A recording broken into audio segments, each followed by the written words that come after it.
On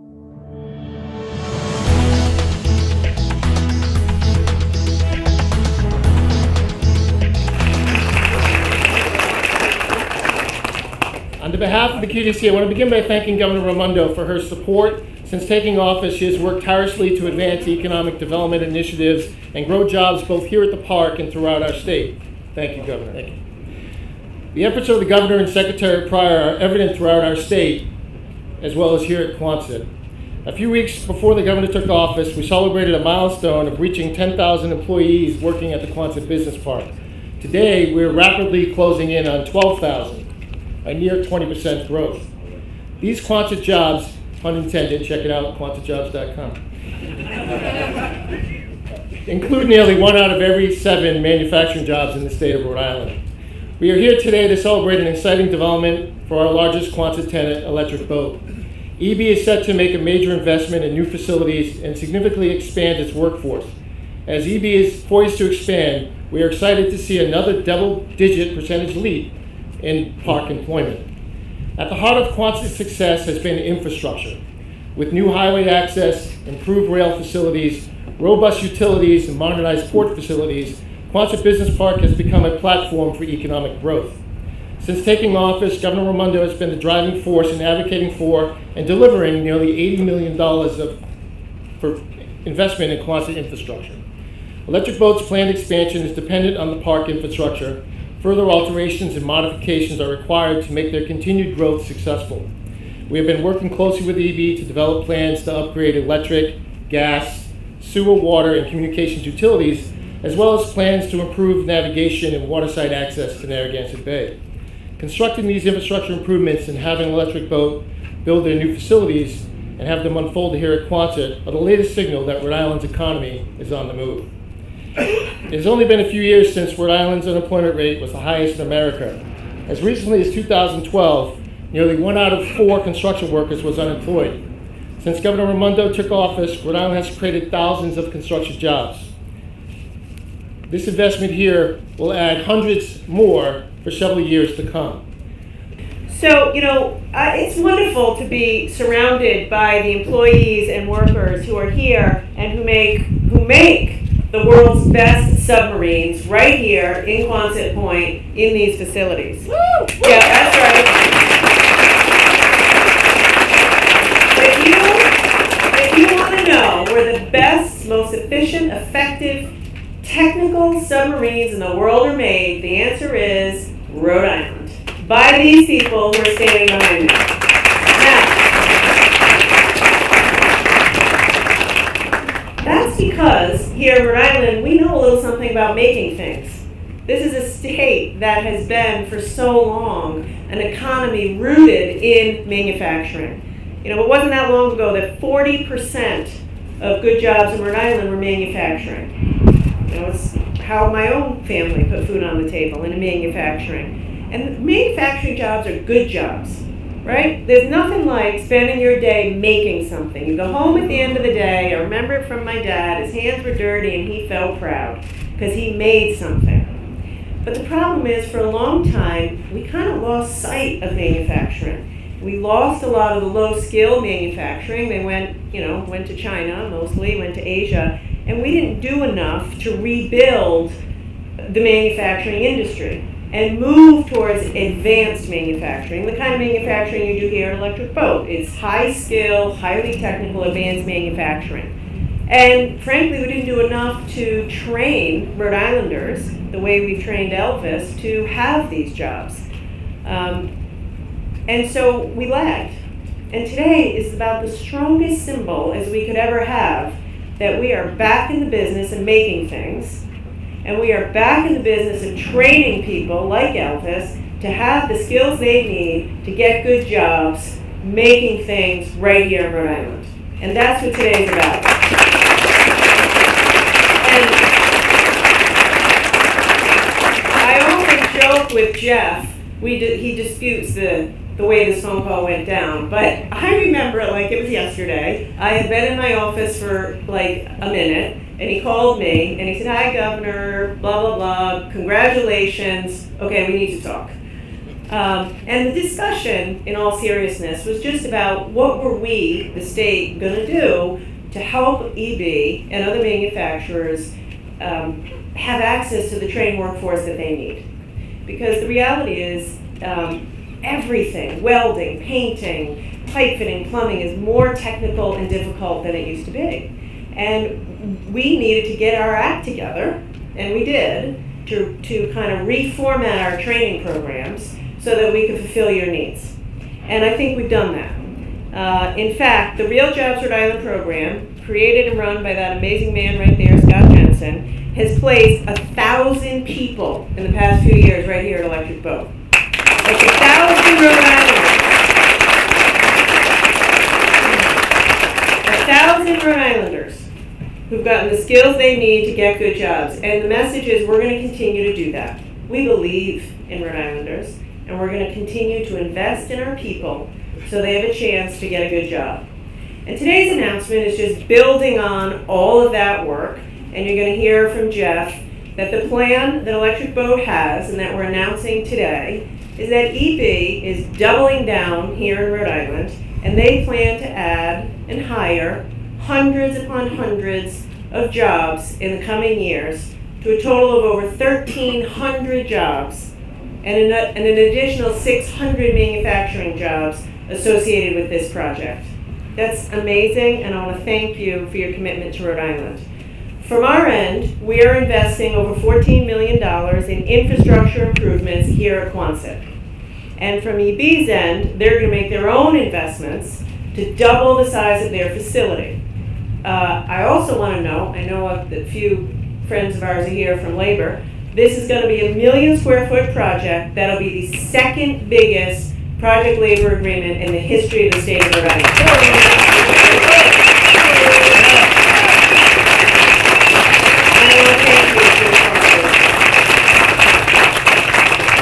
So this is a day to celebrate. This is a big win for Rhode Island.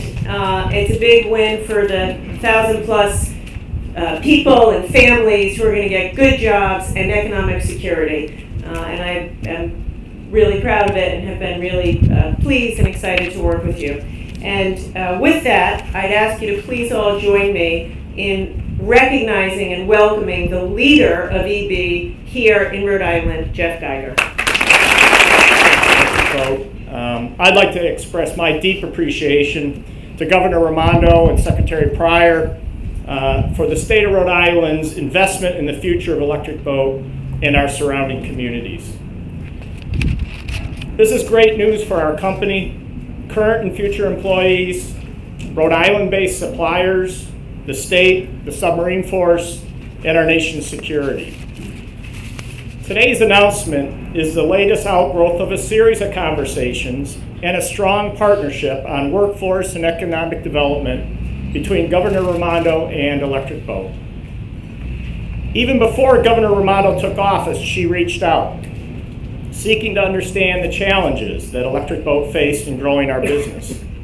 And I think the results to date demonstrate the effectiveness of the steps that she has taken, along with her team, to improve our opportunity to grow. And today's announcement really sets the stage for the future. The strong support for the Navy and the men and women of Electric Boat demonstrated by the entire Rhode Island Congressional Delegation, Senator Reed, Senator Whitehouse, Congressman Cicilline, and Congressman Langevin, is both recognized and greatly appreciated by me and the shipbuilders of EB. Their tireless efforts and leadership on behalf of Rhode Island and our nation is truly exceptional. Ultimately, it's people. It's the workers here. It's the training that the governor has led with Stephen Pryor and all of his colleagues and Scott Jensen. They've done a superb job. And we would not have the ability, I wouldn't have the ability, Sheldon, Jim, or Dave, to go in and make the case for Electric Boat without these great workers. That's the key. But let me conclude, because it's not just about jobs, it's not just about production, it's not just about facilities, and it's not just about the workers here. The one thing that unites everyone here, the one thing that makes these workers give much, much more than they're called on to do, is because they know young Americans, young sailors, men and women, are going to take these ships in harm's way. And they will work overtime. They will do extra because they want to make sure our sailors have the very best. And for that, I thank you very much. Well, we have three really outstanding things to celebrate together here today: boats, buildings, and a great new agreement. And on the boats, I got to say how appreciative I am that Electric Boat is here in Rhode Island, that we are building Virginia-class submarines. We're going to have a keel laying just in a few days for the next Virginia-class submarine, the Rickover. We're going to be building right here the Columbia-class. We build here in Rhode Island the most powerful, the most capable, and the most sophisticated vessels ever to sail the seas. We do it right here in Rhode Island, and as Jack said, we do it because we want our American sailors to have the best equipment that mankind can build. That is what you do here. We appreciate it so much. And I will say it's enormously kind of Jack. He's always generous to the rest of the delegation to say that this is the work of Team Rhode Island. But I gotta say, Jim Langevin in the House, the founder of the House Submarine Caucus, Jack Reed as the leading Democrat on the Armed Services Committee and one of our key appropriators in the Appropriations Committee that sets this all up. David and I will be the first to concede that sometimes we might be the lead dogs on this, on Team Rhode Island. Jim Langevin and Jack Reed are incredibly important leads at getting this done. So big thanks to Jack and to Jim for their extraordinary work. And of course, as we are here today announcing this expansion of the footprint here of Electric Boat, I have to say that this is exciting for obviously the job growth and our job opportunity. I want to commend President Michael Sabatoni and Scotty Duhamel and Roy Colvin, all the leaders in our building trades, who are working so closely, so professionally with Jeff Geiger and his team to come up with this extraordinary PLA. It's a model for not only the state, but I think for the country. And it took the professionalism and the patience of both the building trades and Jeff Geiger and his team as they work through these issues. And we have a great product to show for it. And because of it, a world-class facility manufacturer is going to be built producing these new submarines. So I congratulate them in the job they're doing. This is also a day of celebration, not only because of good paying jobs and a great increase in employment here at a great company, but because of a very important project labor agreement. One of the big challenges we face in this country is, although we're seeing job creation and we're seeing unemployment go down, we still face a challenge that people don't have jobs that are paying enough money. And so they're just working harder, working 2 and 3 jobs and not making enough. The project labor agreement makes sure that that is not the case. It makes sure that these jobs are good paying jobs with good benefits that will produce the highest quality product at the best cost, but that will also ensure that workers are benefiting from that. And this is an example of what we need to see all around the country if we're serious about raising family incomes, reducing the cost in people's lives. I'd just first like to say thank you to everybody that's here. I was listening to some of the pundits on the way down here on what Rhode Island needs to do. Certain gimmicks and ideas and trickery. Well, you know what Rhode Island needs to do? Exactly what we're doing here today under this tent, which is invest in people, in the tradesmen and women, both in the manufacturing side and the construction side, creating good jobs that can't be outsourced, that provide good paying, middle class wages and benefits. That's what we need to do.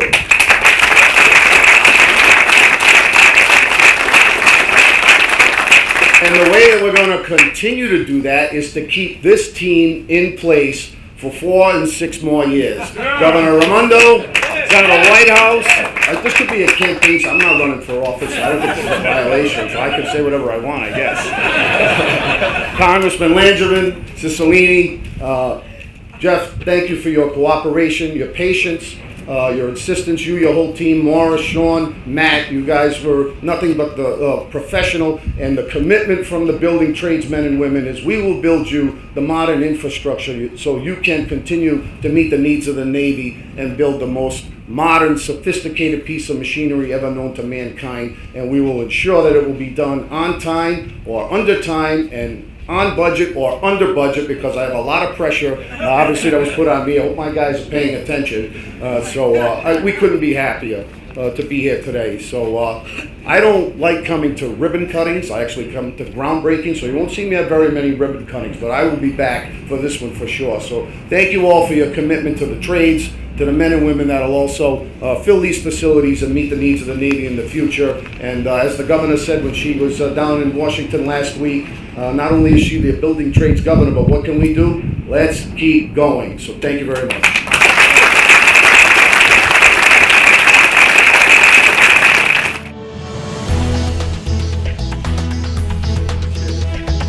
So this is an exciting day for ProvPort and the state of Rhode Island. About 2 years ago, we stood somewhere right about over there to celebrate the start of a new industry in the country as Deepwater Wind launched construction activities for the Block Island project, right here from ProvPort. We're extremely proud to have played a small part in helping to establish America's first offshore wind farm. Today, ProvPort is positioned to play an even larger role in this incredible effort to establish Rhode Island as a leader in renewable energy and offshore wind development. We look forward to the day that those cranes that are swinging over there behind us, rather than handling salt, well, in addition to handling salt, we'll be handling offshore wind components and supporting construction activities. None of this could have happened without the support of so many that are gathered here today, and I speak for everyone at ProvPort and Waterson Terminal Services to say that we're ready to do our part. So with that, I'd like to commend Governor Raimondo for her vision to make this a reality. And I'd like to welcome the Mayor of Providence, Jorge Elorza, to the stage for some welcoming remarks. Thank you.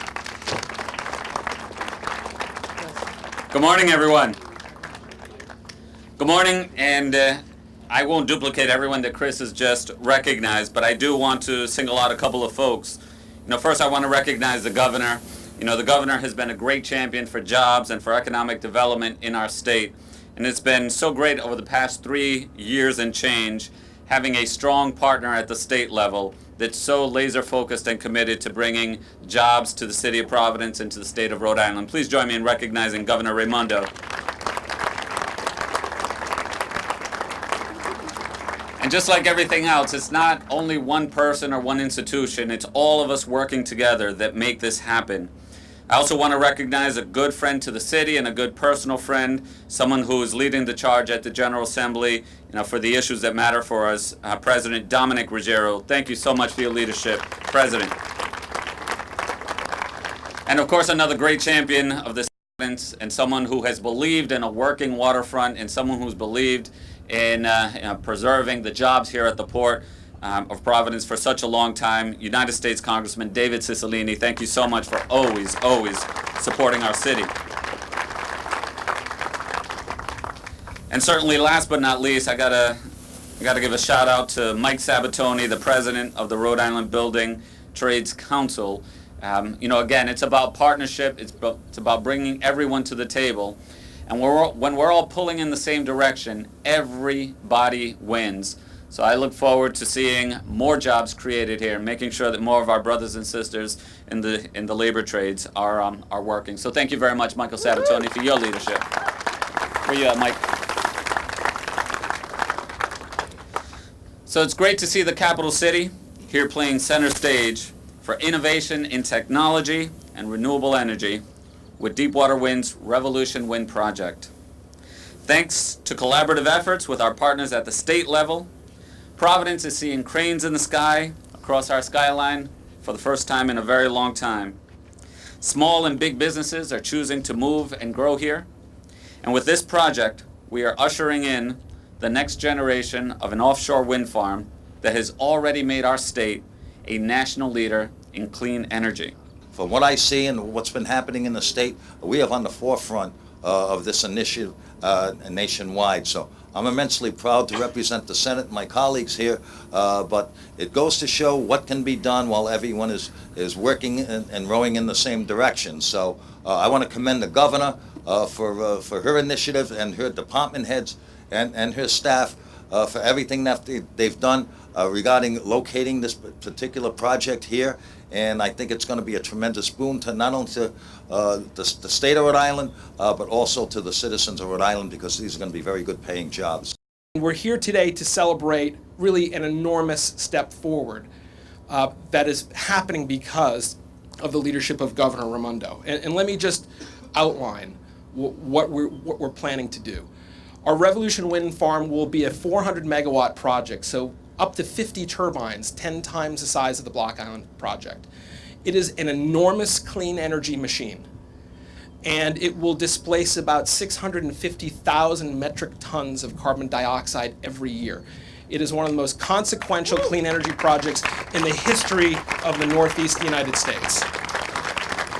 And we're going to build it and deliver that at low cost. And it will be dramatically lower than any price that anyone has ever seen for offshore wind in the United States today.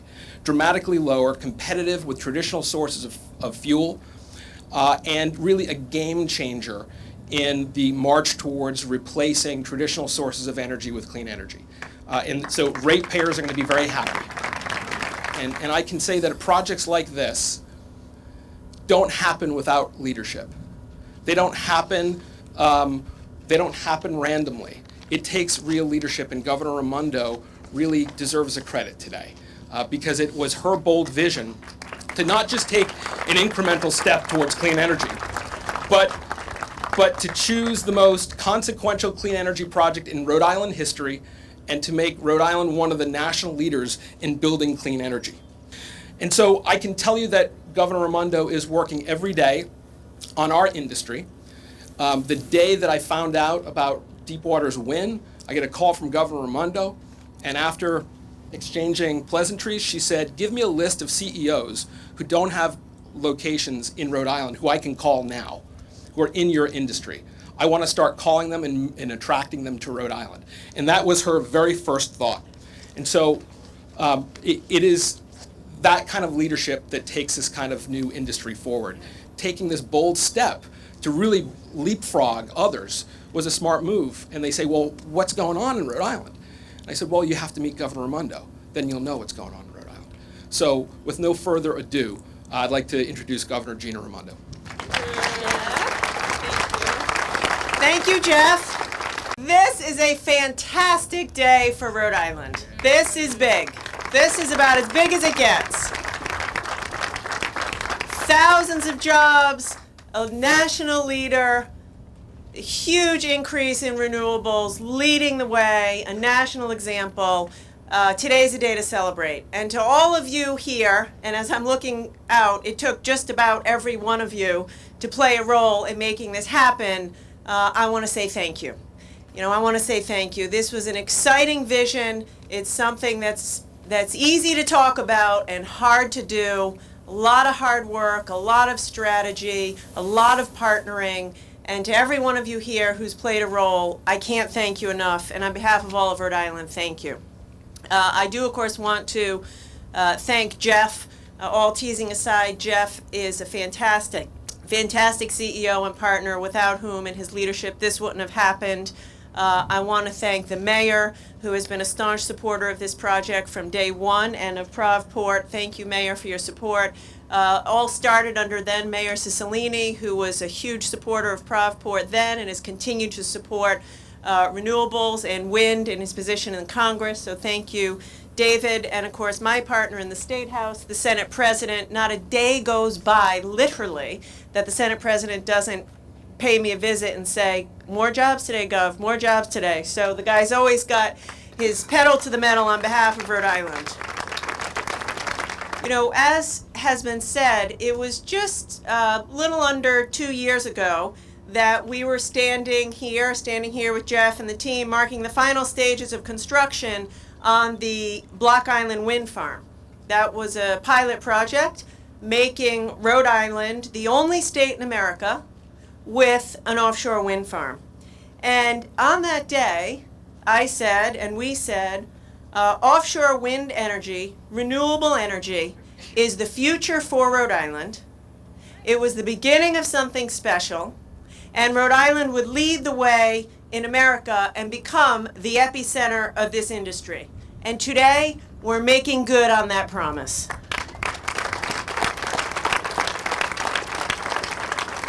You know, for a long time, and by the way, here on Allen's Avenue in this area, for a long time, Rhode Island was the epicenter of manufacturing, particularly jewelry manufacturing. And then we watched that go away, all the jobs go overseas, and we didn't do anything, we didn't do enough to replace that industry with industries of the future. And as a result, we just watched all our friends and family and neighbors lose their job. And it landed us in a place with the highest unemployment rate in the country. And so today, we're saying, no more. No more. We're moving forward. We are finding new industries like offshore wind where we can be the national, international leader. We can move our state to a place of renewable, green, sustainable energy and create thousands of jobs in the process. And that's what this is about. This project is going to create 800 jobs over the next few years, as well as 50 permanent jobs. And we know from our experience in Block Island, it'll actually create many more jobs on top of that because of the indirect job creation. So again, I think this is 1,000+ jobs in the next few years, good, decent, high-paying jobs. At the end of the day, what this is all about is making Rhode Island a better place for Rhode Islanders. People that live here, people that work here, people that call Rhode Island home. We could not have built the Block Island Wind Farm without the men and women of the Rhode Island building and construction trades. And I can tell you that we will not be able to build the next project without them again. We're going to need a lot of help, and we're going to need a lot of people. And I know that our partner, Mike Sabatoni, and the rest of his team in the building and construction trades will be with us every step of the way. They always have been. And we will prove to everyone that we really will be putting a lot of people to work in this industry right here in Rhode Island. So Mike, come on up.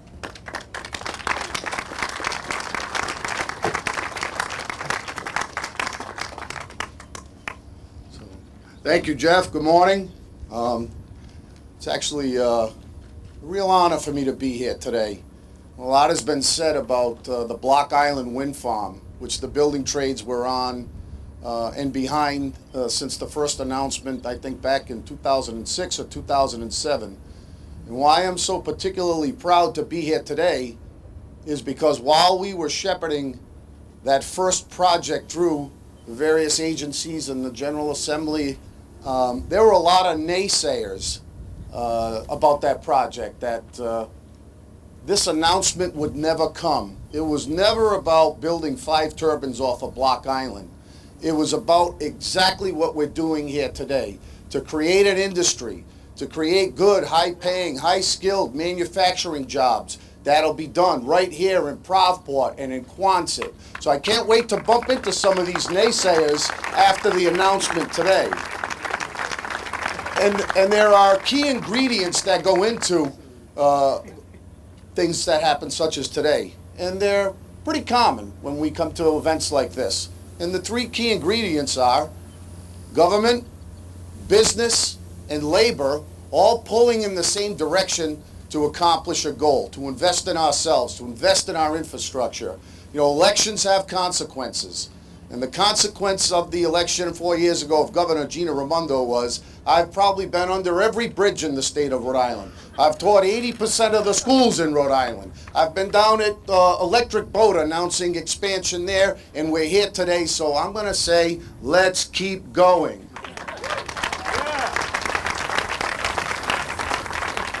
This is an exciting time for the construction industry, it really is.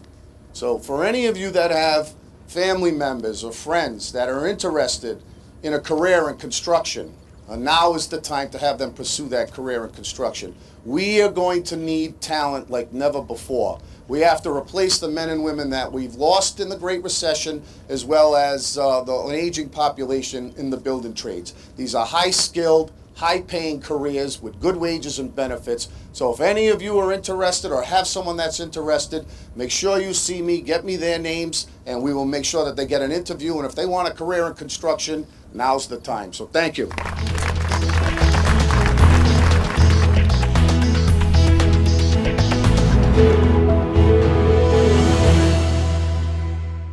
Thank you for joining us for this edition of Labor Vision. We appreciate your input and encourage your comments. Labor Vision can be seen on this channel 3 times each week: Tuesday at 7 p.m., Thursday at 8 p.m., and Saturday at 5 p.m.